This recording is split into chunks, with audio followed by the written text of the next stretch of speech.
Alright, what's up guys? I'm back with another video. Today I want to go over something that is about time to go over. And that is the 1-year update of my Canik TP9 Elite Subcompact. How I'm liking it, how it's held up, and would I still tell somebody to buy it. So, let's go over this. I bought this about a year ago. I've been carrying it ever since, and I've noticed some pros and cons with it. So let's go over the pros. The pros that, in my opinion, of course this is all my opinion, and here's some things that I really like about it, is, of course, this is clear.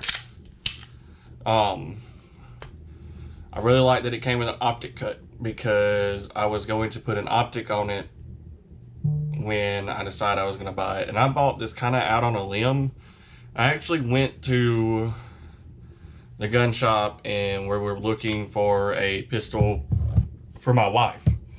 And she ended up, and it's one of the ones I was looking at buying actually. She liked it more than I did. And they only had one, and that was the Springfield Hellcat. This is what my wife carries every day. I think it's a great gun. It's a great gun for her. I think it's a great gun for anyone that's wanting to carry concealed. I'll go over this gun a little bit more in another video, but she went and picked this up. So while she is filling out her paperwork, because this was her first gun purchase, so she got to go through everything that you need to do. Let me adjust this real quick. Oh, no. There we go. She was going through paperwork, and I was talking with a guy, and I put this in my hand, of course, without the optic, and it had the extended grip magazine in it, and I really liked it. And here's what sold me on it at the store. Do a trigger reset. This trigger, do it this way. So that's your wall, and there it is. All right, now check this out. Watch this reset. There it is. Almost nothing. And then back, wall, pull. It's such a great trigger in my opinion. Let's see about the Hellcat. Of course, I'm left-handed, so. See how long its reset is? You go back to its wall, so safety down. There's the wall. And there's this trigger pull. That's a really tough trigger. Show you the reset again. So all the way out, and there it is. Versus, you know, almost nothing in my opinion. So again, there's your wall. There's the release.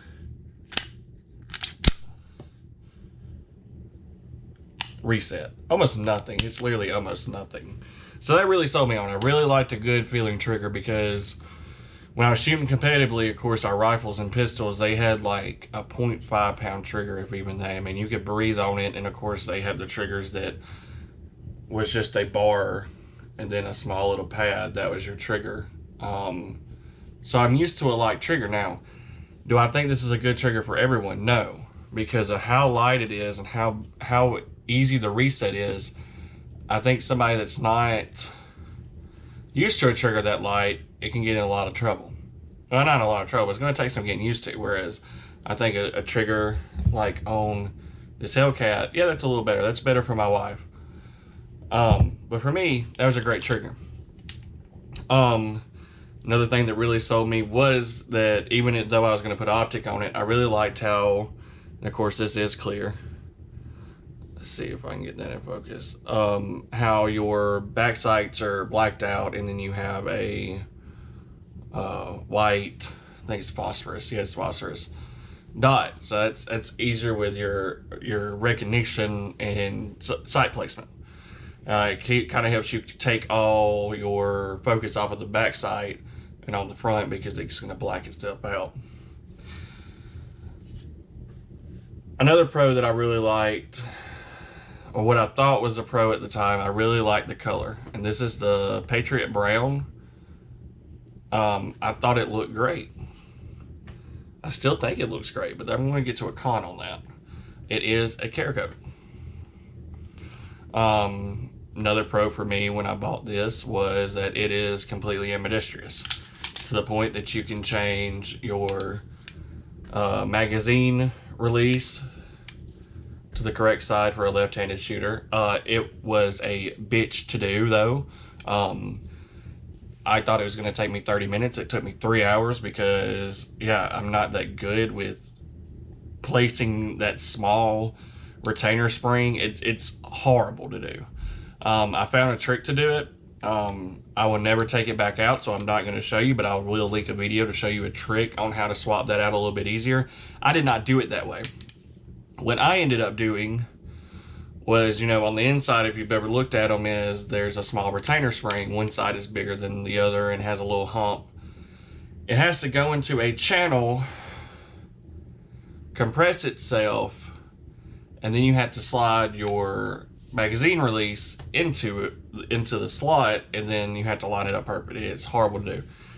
Everybody else said, oh, line it up and kind of hit it with a needle nose and all this. What I ended up doing was grabbing it with a needle nose, pulling it straight up, holding it with my finger inside the mag well, and cussing a lot, and it finally worked. But I still did it. It was still an okay afternoon. I got to work on a gun and not have to do anything else, so I mean, I guess that's good.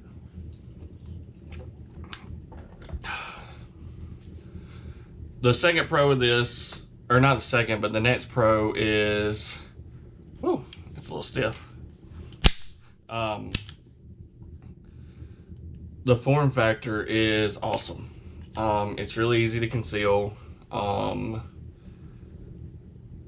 It comes with your different back straps. It's really easy to replace. It's actually just, it even comes with a punch that you need. So, you know, it's a really user-friendly pistol, and it really fits well in my hand. I can really get out there.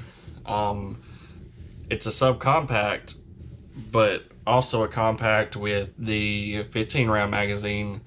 But even that subcompact feel, I mean, my hand is completely wrapped. I don't have that pinky falling off.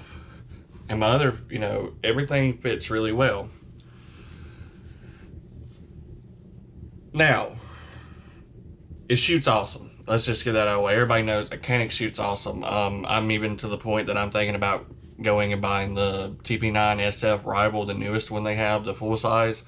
I love how they shoot. With that being said, there are a couple cons that I do not like about this pistol.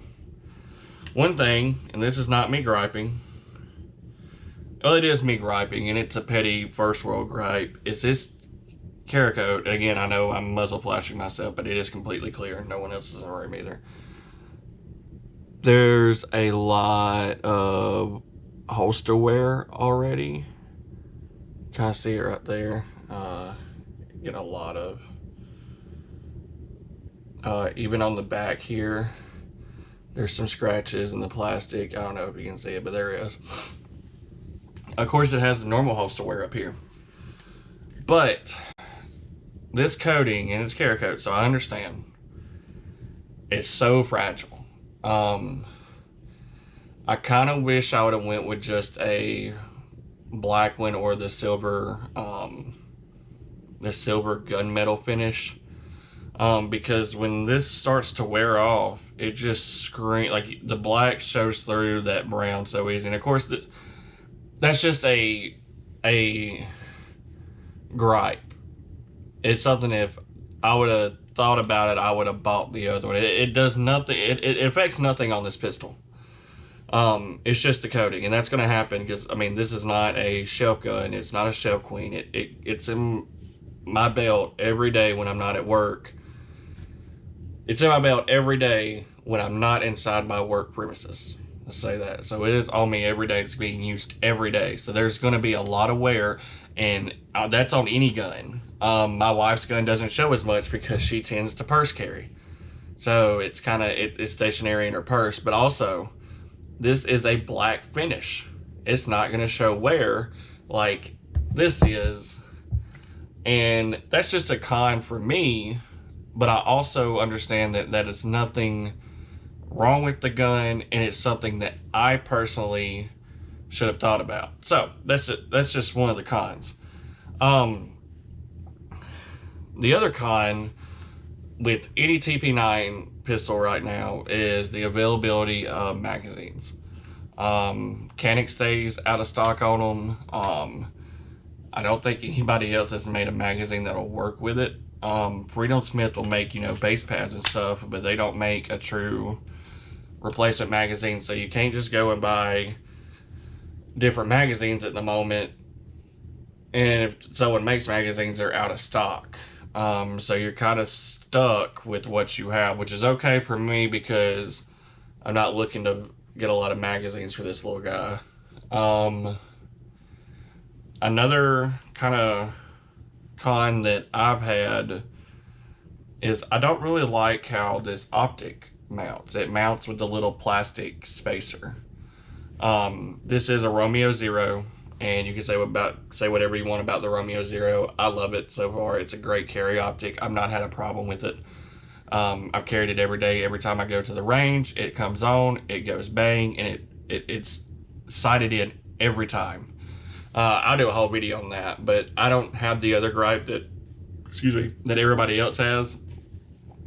Now, with this con that I think it coincides with the Pro that it does have an optic cut, so I don't have to send a slide off to get cut for that optic.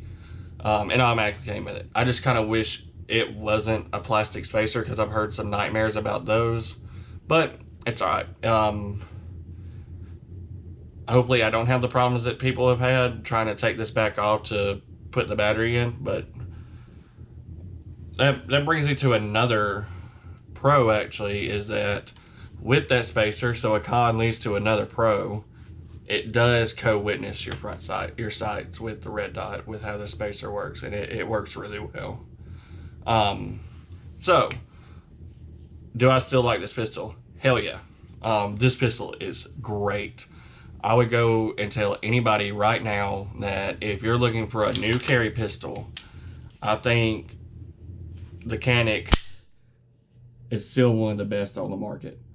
I think they're some of the best pistols on the market anyway. They have such a good lineup of pistols. I can't say any more about that, as I love it. I don't think it would ever let me down.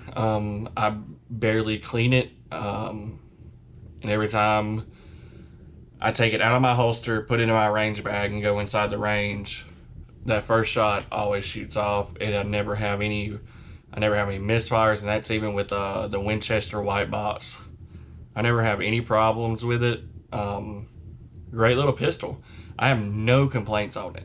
So yes, a year later, I will still say that I would recommend the Canik TP9 Elite Subcompact to anybody thinking about getting this pistol. It's a great pistol. I'm glad that I walked out of there with that instead of this. Not saying this is a bad pistol, but I think I'm very happy with that pistol with the Canik. So if you're thinking about it, go get one. I don't think you'll be disappointed. Alright, as always, leave a like and subscribe. Comment if you have a Canik. Comment what you think about it. If you're thinking about getting it, still have some questions, let me know. I'll do a follow-up video and I'll answer some questions for it. Until then, I'll catch y'all next time.